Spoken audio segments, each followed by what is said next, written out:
이사야 3장 1에서 26절 말씀입니다. 3장. 보라, 주 만군의 여호와께서 예루살렘과 유다가 의뢰하며 의지하는 것을 제하여 버리시되 곧 그가 의지하는 모든 양식과 그가 의지하는 모든 물과 용사와 전사와 재판관과 선지자와 복술자와 장로와 50부장과 귀인과 모사와 정교한 장인과 능란한 요술자를 그리하실 것이며 그가 또 소년들을 그들의 고관으로 삼으시며 아이들이 그들을 다스리게 하시리니 백성이 서로 학대하며 각기 이웃을 잔해하며 아이가 노인에게 비천한 자가 존귀한 자에게 교만할 것이며. 사랑하는 형제 여러분, 2월 11일 토요일 저녁 목상에 오신 것을 환영합니다. 지난 2장부터는 여호와의 날에 메시아 왕국은 도래할 것이고 악인들에게는 심판이 있을 것을 경고하고 있는데요. 2장 말미에서 너희는 인생을 의지하지 말라. 그의 호흡은 코에 있나니 샘말가치가 어디 있느냐. 이렇게 말씀하셨죠.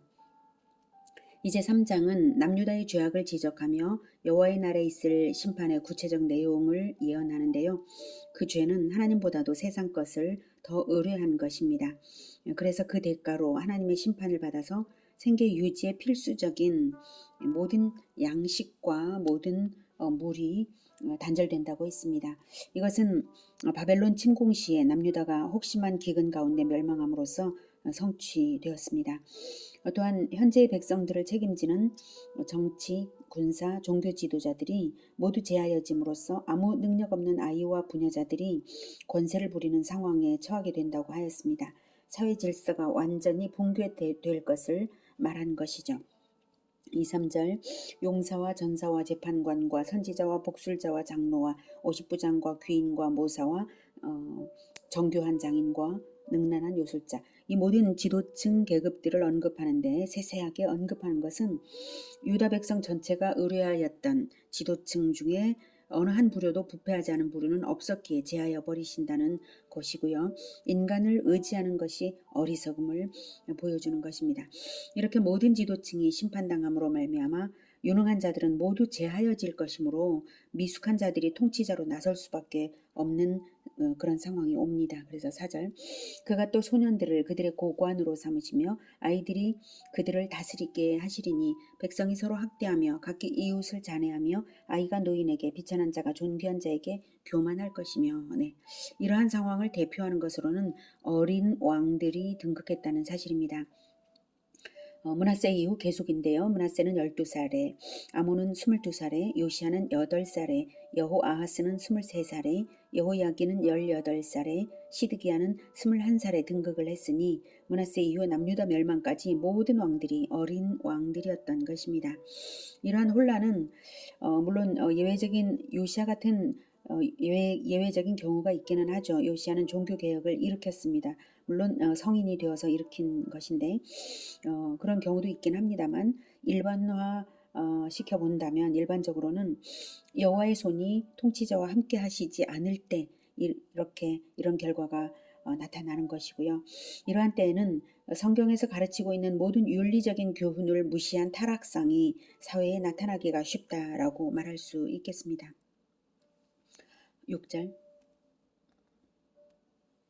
혹시 사람이 자기 아버지 집에서 자기의 형제를 붙잡고 말하기를 내게는 겉옷이 있으니 너는 우리의 통치자가 되어 이 폐허를 네 손 아래 두라 할 것이면 그날에 그가 소리를 높여 이르기를 나는 고치는 자가 되지 아니하겠노라. 내 집에는 양식도 없고 의복도 없으니 너희는 나를 백성의 통치자로 삼지 말라 하리라.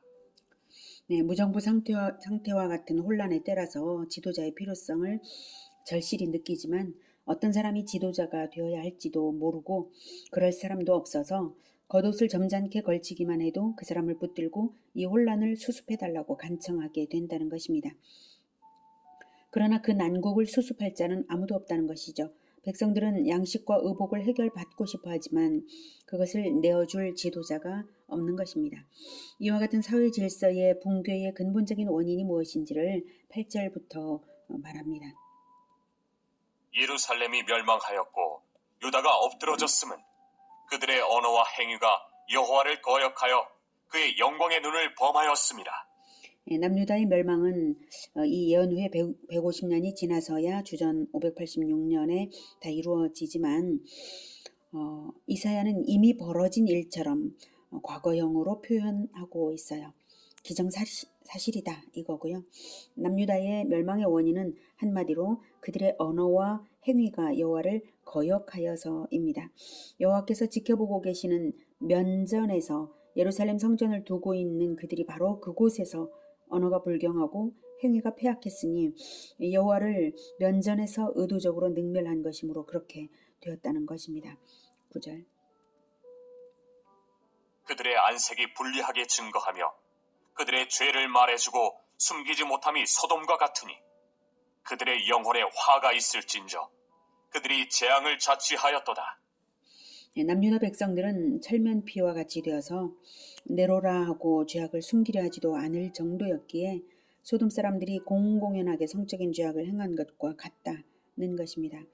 그러니 재앙을 스스로 초래한 것이고요. 심은 대로 거두는 것입니다. 10절.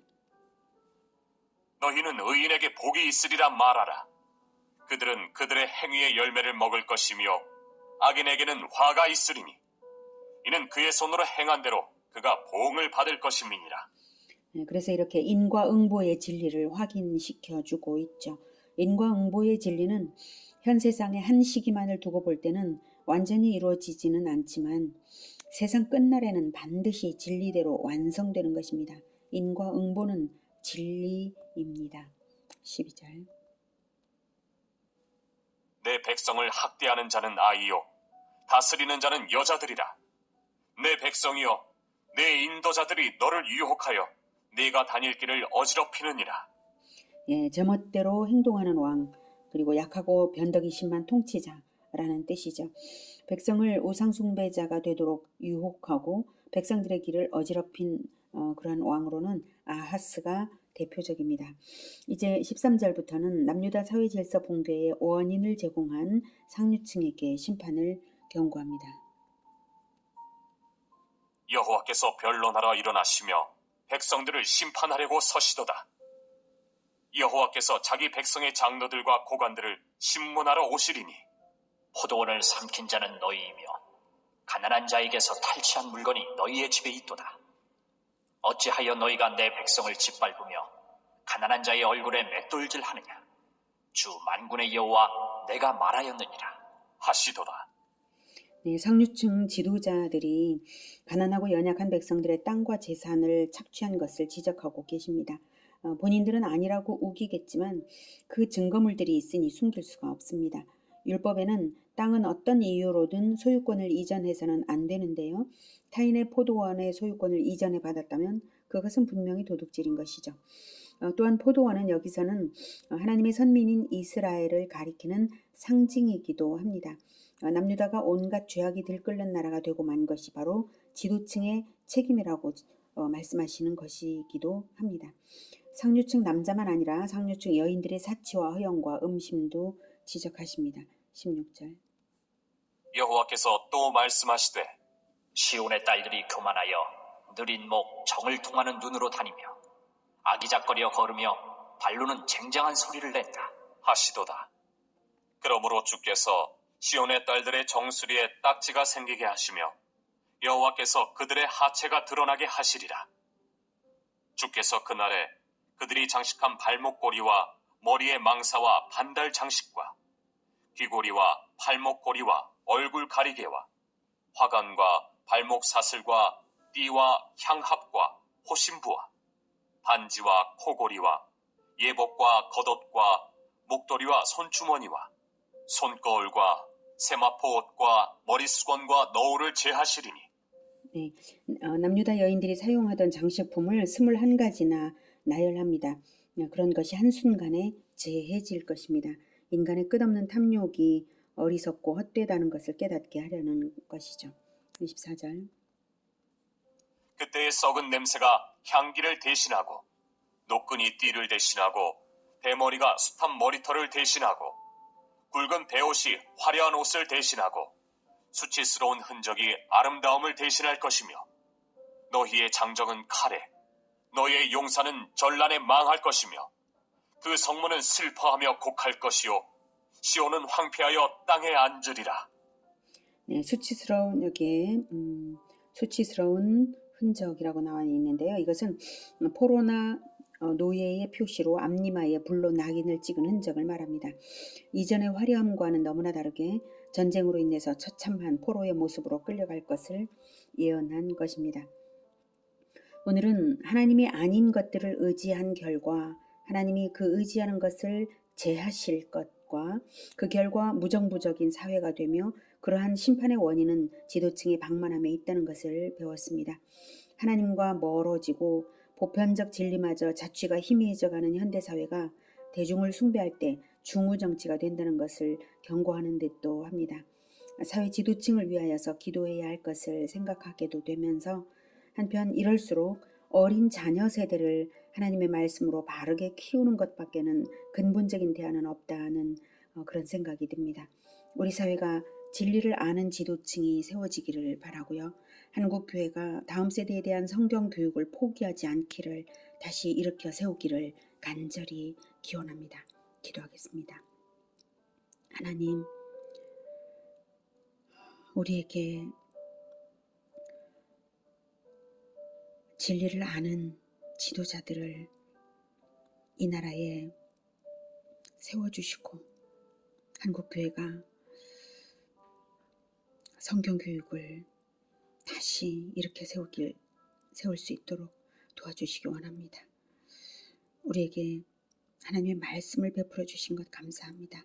근데 우리가 성경에서 진리를 잘 배우지 못한 것을 용서해 주시고 이제 성경에서 진리를 올바르게 배우고 잘 가르쳐서 다음 세대를 바르게 잘 세워낼 수 있도록 도와주시옵소서. 그것만이 진정 근본적인 소망이라고 생각합니다. 주님 도와주시옵소서.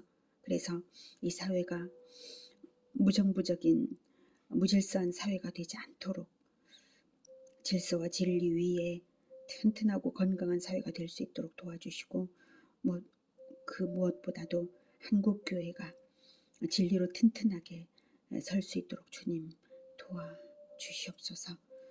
우리가 성경을 열심히 배우게 하시고 그렇게 하겠습니다. 배울 때마다 깨닫게 해주시고 또한 바르게 가르치는 우리 모두가 되게 도와주시옵소서. 예수님의 이름으로 기도드립니다. 아멘. 이어지는 시간은 개인 기도 시간입니다.